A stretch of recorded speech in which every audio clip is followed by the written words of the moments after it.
Assalamualaikum warahmatullahi wabarakatuh.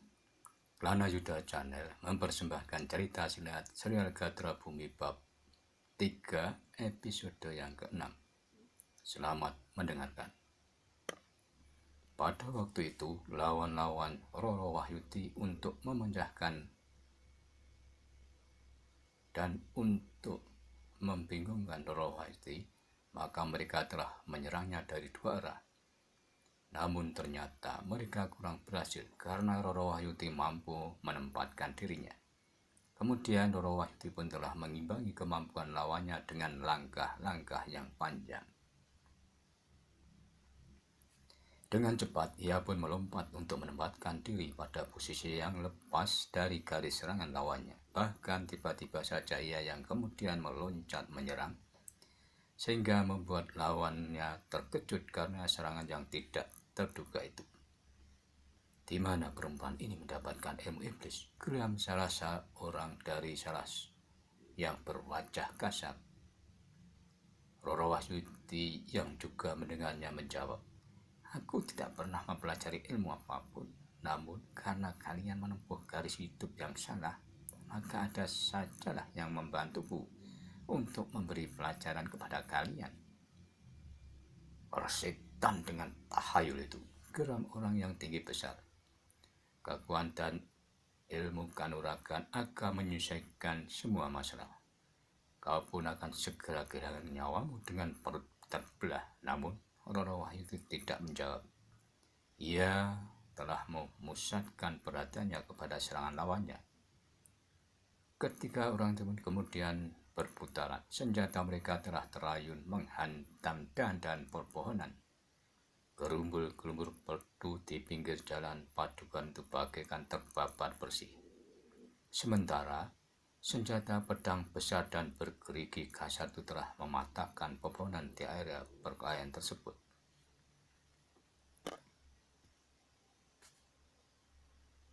Pertempuran pun semakin lama semakin seru dan mendebarkan. Langkah-langkah mereka semakin cepat, sedang ayunan senjata mereka pun semakin mengerikan. Angin yang terbesit dari ayunan senjata mereka yang bertempur itu telah dapat mengguncangkan daun-daun kayu dan menggugurkan dedaunan yang mulai menjadi kuning. Namun semakin lama semakin menjadi nyata bahwa Roro Wahyudi yang bersenjata cambuk itu tidak dapat dikuasai oleh kedua orang yang berwajah kasar itu. Bahkan Roro Wahyudi semakin lama gerakannya semakin cepat. Cambuknya semakin garang meledak-ledak membakar telinga lawannya. Cedak. Dengan sebuah lompatan panjang, Roro Wahyudi menyerang orang yang bertubuh tinggi besar itu dengan ayunan ujung cambuk sendal pancing. Cedak. Namun tiba-tiba ia menggeliat dan kakinya yang menyentuh tanah telah melontarkannya tinggi-tinggi. Serangannya pun mulai berubah. Ujung cambuknya terayun menyebar dan menyambar kepala. Seolah-olah Roro Wahyudi saking marahnya, ujung cambuknya ingin membelah kepala dan menjadi pecah menjadi dua. Dengan serta-merta orang yang tinggi besar menghilangkan senjatanya untuk menangkis serangan yang mengejutkan itu.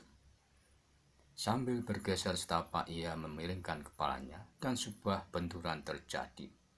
Maka bunga api pun telah berloncatan di udara.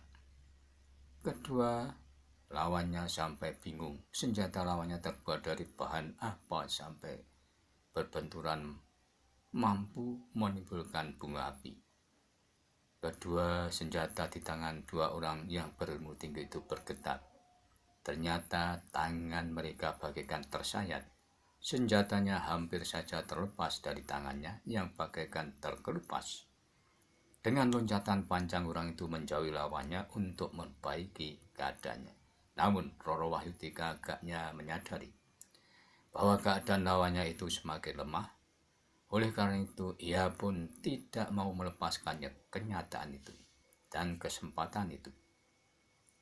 Dengan cepat ia pun meloncat menyusul lawannya. Namun Roro Wahyudi terpaksa berputar Ketika ia sadar lawannya yang seorang lagi telah menyerangnya pula dengan pedang besar yang terjulur.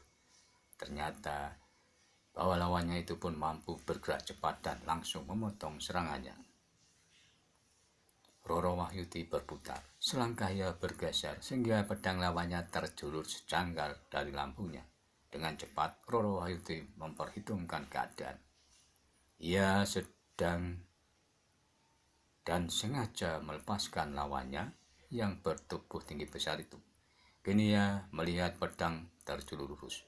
Karena itulah ia dengan serta-merta memukul pedang itu dengan ujung cambuknya. Cedak! Yang diluncurkan dengan cepat dengan dilambari sebagian tenaga mulutnya. Getaran dari benturan cambuk Roro Wahyudi yang telah dilambari tenaga murni dengan pedang lawannya seakan-akan menggigit telapak tangan orang yang bersenjata pedang. Betapapun ia berusaha, namun pedang itu telah meloncat dari tangannya. Yang berhadapan dengan Roro Wahyudi sekarang adalah orang yang sudah tidak bersenjata. Karena itu, jika ia berhasil meluncurkan ujung cambuknya kepada lawannya, maka dada itu akan terkoyak menyilang. Namun di saat bersamaan, orang yang bertubuh tinggi besar itu mencoba menyelamatkan kawannya. Ia pun menyerang dengan serta-merta. Dengan senjatanya ia memukul pundak Wahyudi sekuat tenaganya. Roro Wahyudi pun semakin memuncak amarahnya dan ia pun terpaksa menghindar serangan-serangan itu. Namun demikian kerasnya ayunan senjata lawannya, maka orang yang tinggi besar itu justru terhuyung-huyung selangkah terseret oleh ayunan senjatanya sendiri. Kawannya melihat sesuatu kemungkinan untuk memungut senjatanya yang terjatuh. Dengan satu loncatan ia berusaha meraih pedangnya, namun yang satu loncatan itu ternyata telah menyeretnya ke dalam pelukan maut. Karena ujung cambuk Roro Wahyudi yang sudah dilambari tenaga murni penuh dan dilecutkan sedang pancing, namun tidak mengeluarkan suara menggelegar telah menunggunya dan langsung mengarah ke bagian jantungnya. Terdengar sebuah keluhan tertahan. Namun ketika Roro Wahyudi mendengar keluhan lawannya, hatinya mulai berdebar-debar. Apalagi setelah lawannya langsung jatuh ke tanah dan tidak bernyawa lagi. Saat yang demikian itu telah mengguncangkan lawan Roro Wahyudi yang lain. Ia mempergunakan saat-saat Roro Wahyudi menolongi lawannya yang terjatuh dan tak bernyawa lagi. Sebuah ayunan yang keras hampir saja menghantam tengkuknya. Namun Roro Wahyudi masih sempat mengelak. Demikian ia segera meluncurkan cambuknya, tetapi lawannya yang bagaikan menjadi gila menyerangnya dengan serta-merta. Sebuah sambaran mendatar telah mengarah lambungnya. Roro Wahyudi pun terpaksa menghindarinya pula. Tetapi Roro Wahyudi sedikit terlambat sehingga ujung pedang yang bergerigi kasar itu masih menyerempet lengannya. Iya. Roro Wahyudi berdesis. Lengannya telah tersobek oleh gerigi yang terdapat pada pedang yang mengerikan itu. Namun dengan demikian hatinya menjadi terbakar. Kemarahannya Roro Wahyudi yang masih muda itu telah memuncak sehingga wajahnya menjadi merah padam semerah darahnya yang telah mengalir dari lukanya. Luka di lengan Roro Wahyudi tidak akan banyak mempengaruhinya, bahkan kemarahannya benar-benar telah memuncak sehingga tandangannya pun menjadi semakin garang bagaikan harimau betina yang terluka. Setelah melihat kawannya mengerang nyawa, orang yang bertubuh tinggi besar dan berwajah kasar itu sudah bisa lagi memberi perlawanan. Segera ia terdesak. Betapapun ia mencoba melindungi dirinya dari hentakan bacot Roro Wahyudi yang marah itu, namun ia tidak banyak berhasil. Rasa-rasanya kejaran maut telah menjadi semakin dekat ketika ujung cambuk Roro Wahyudi berkali-kali berdesingan di telinganya. Dan waktu pun rasa-rasanya menjadi semakin pendek bagi orang yang bertubuh tinggi dan wajah kasar itu. Ia tidak dapat berteriak lagi karena nafasnya menjadi semakin pendek. Hidungnya justru seolah-olah tertutup oleh dengusan sendiri. Sementara dadanya menjadi sesak. Roro Wahyudi pun tidak banyak memberi kesempatan. Ia memburu dengan garangnya. Ketika lawannya mencoba menghindari dengan loncatan-loncatan surut, maka cambuknya diluncurkan dengan kerasnya mengarah perut lawannya. Tas! Goresan melintang di perut lawannya pun terlihat jelas, sehingga lawannya pun semakin tak bertenaga. Namun di saat Roro Wahyudi akan mengalih lanjutan ke arah tubuh lawannya, tiba-tiba terdengar suara Gatra Bumi. Jangan Dimas, Roro Wahyudi, sudah cukup. Yang satu itu untuk menjadi pelajaran. Dan Roro Wahyudi pun menarik tenaga murninya dari cambuknya. Kemudian ia berlari menghampiri Gatra Bumi sambil sesukan menangis. Karena tidak bisa mengontrol kemarahannya sehingga lawannya sampai kena nyawa. Namun dengan sabar Gatra Bumi pun menenteramkan hatinya dengan beberapa ucapan. Sedang lawan Roro Wahyudi pun telah membawa temannya, lalu dibawa naik kuda. Mereka pun meninggalkan area pertempuran. Setelah kejadian di luar padukuhan di dekat pohon randu alas, mereka berempat telah melanjutkan perjalanan yang terhambat dengan kejadian yang dialami oleh Roro Wahyudi. Dan selanjutnya, Putut Yudoklana serta ketiga teman perjalanannya kemudian memasuki padukuhan tersebut. Pada saat itu langit yang cerah dengan dihiasi bulan yang menampakkan diri di siang hari, mereka pun melihat suasana di padukuhan itu cukup tenang. Dan setelah sampai di sebuah kedai makan yang ada di pasar padukuhan, keempatnya pun kemudian menyempatkan diri untuk singgah di kedai tersebut. Setelah melihat beberapa saat, baru mereka mendapatkan tempat kosong. Lalu beberapa saat kemudian mereka memesan nasi megono dan minuman wedang sele. Dengan nikmatnya Gatra Bumi serta teman-temannya telah menghabiskan pesanannya, karena bekal makanan yang dibawa sudah habis beberapa hari yang lalu. Suasana di dalam kedai cukup ramai, dan di pasar tersebut para pedagang yang berjualan pun sudah mulai berdatangan untuk menjual hasil panennya dan barang kebutuhan lainnya. Ketika semuanya selesai menikmati hidangan dan membayar apa yang sudah dimakannya, Gatra Bumi beserta rombongannya meneruskan pengembaranya. Setelah keluar dari padukuhan yang ada pohon randu alasnya, mereka melewati jalan pegunungan yang berbukit dengan tebing yang tidak begitu tinggi. Keempat pun menuruni tebing yang kadang-kadang cukup curam, tetapi kadang-kadang bagaikan sebuah tangga-tangga batu padas. Namun mereka pun dapat memilih jalan yang tidak terlalu sulit untuk mencapai dataran di bawah. Karena latihan-latihan yang pernah ditempa di padepokan maupun sanggarnya masing-masing, Gatra Bumi dan rombongannya dengan tangkasnya dan dengan cepat serta tanpa kesulitan sudah sampai di dataran di bawah bukit. Ternyata waktu pun sudah memasuki senja. Roro Wahyudi, Gatra Bumi, Joko Satrio dan Putut Yudoklana agak jauh telah melihat sebuah padukuhan yang sudah terlihat beberapa orang menyalakan obor di pinggir jalan padukuhan. Menurut perkiraan mereka, bila ingin sampai ke padukuhan tersebut mungkin waktu sudah malam. Namun mereka pun tetap menuju ke sana dengan kemampuan dan kekuatan yang dimilikinya.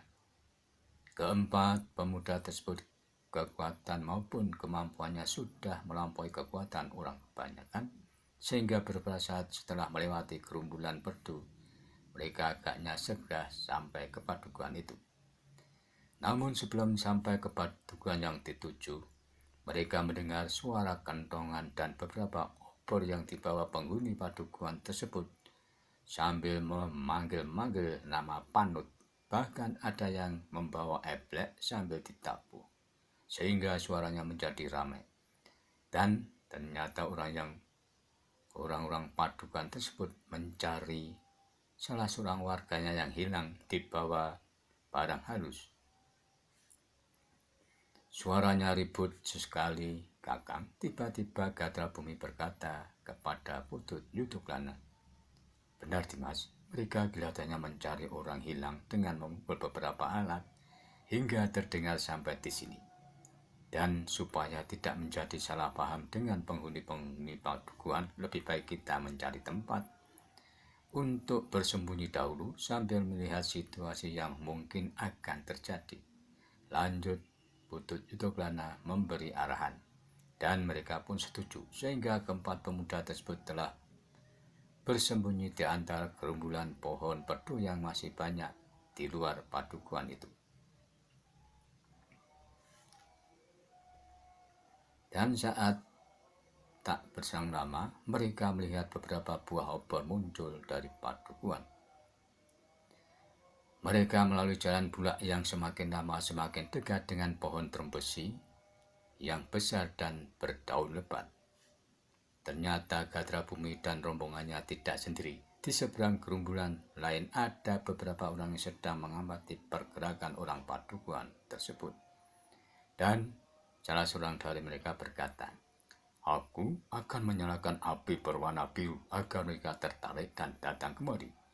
Dan orang itu pun menyalakan api dengan titikan dan secuil beleleran.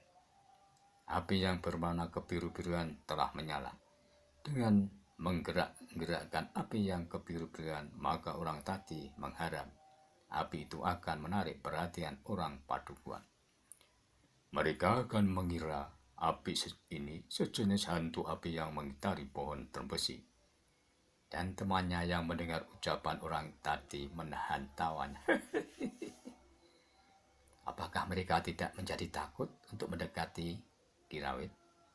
berkata temannya yang lain. Namun Kirawit berkata lagi, "Orang yang dicari bernama Panut kan ada di sini." Ternyata entah apa sebabnya orang padukuhan yang sedang dicari itu sedang pingsan di dekat orang-orang yang semuanya berseberangan dengan Putut Yuduklana dan teman-temannya. Tidak, jika mereka seorang, mereka memang akan takut mendekat.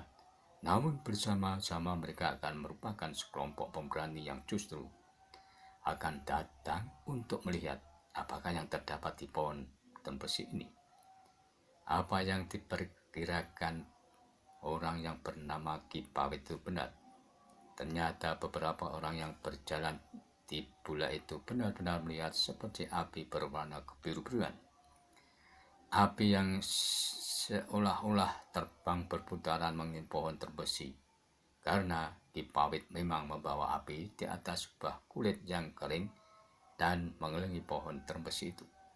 Api yang tidak begitu besar, yang tidak lebih sekepelan dan dari tangan, namun dapat dilihat dari bulak yang pendek, yang tidak begitu jauh dari pohon trembesi, dan api itu mempunyai warna yang khusus, yaitu kebiru-biruan. Karena itu, maka seperti yang diharapkan oleh Ki Pawit, maka nyala api yang kebiru-biruan telah menarik perhatian. "Hei, kau lihat api di bawah pohon trembesi itu?" desis seseorang yang sedang memukul kentongan dengan potongan kayu yang lain. Seorang yang memukul kentongan di sebelahnya mengerutkan keningnya. Ia pun terlihat dan melihat api yang kebiru-biruan itu. "Benar, api itu agak aneh. Apakah api itu merupakan sejenis hantu?" "Mungkin sekali," sahut yang lain. "Mari kita lihat," berkata orang yang agak lebih tua lanjutnya. Sejenak kawan-kawannya saling berdiam diri. Tetapuannya pun terdiam beberapa saat. "Marilah," orang yang agak tua itu mendesak. Kawan-kawannya pun masih diselimuti keraguan. Namun akhirnya orang yang agak tua itu berkata, "Aku akan berdiri paling depan dan berikan obor itu padaku." Seorang pemuda berbadan gemuk dan pucat wajahnya memberikan obor kepada orang yang agak tua itu. Kemudian beriringan mereka menuju ke pohon termbesi yang diputari oleh semacam cahaya yang berwarna kebiru-biruan. Ki Bawet telah memperhitungkan pada jarak yang mana mereka harus bersembunyi. Sehingga karena itulah orang-orang Paduan itu tertegun ketika mereka melihat api yang kebiru-biruan itu tiba-tiba menghilang. Dan kejadian itu pun tak luput dari rombongan Gatra Bumi yang ada di gerombolan pohon di seberang. Meskipun demikian, orang Padukan yang agak tua itu berkata, "Kita akan membuktikannya ke bawah pohon tebus itu dan pukul semua alat yang ada pada kita sekeras-kerasnya. Jika ada hantu di pohon tebus itu, biarlah mereka menyingkir karena telinga mereka menjadi sakit karena suara ini." Dengan demikian, maka tetabuhan pun menjadi semakin keras. Perlahan-lahan iring-iringan itu maju meskipun dengan hati yang berdebar-debar. Ketika mereka mendekati pohon terbesi yang tinggi besar dan berdaun rimbun itu, mereka sama sekali tidak melihat sesuatu. Mereka tidak melihat cahaya yang kebiru-biruan, dan mereka juga tidak melihat apapun, apalagi seseorang.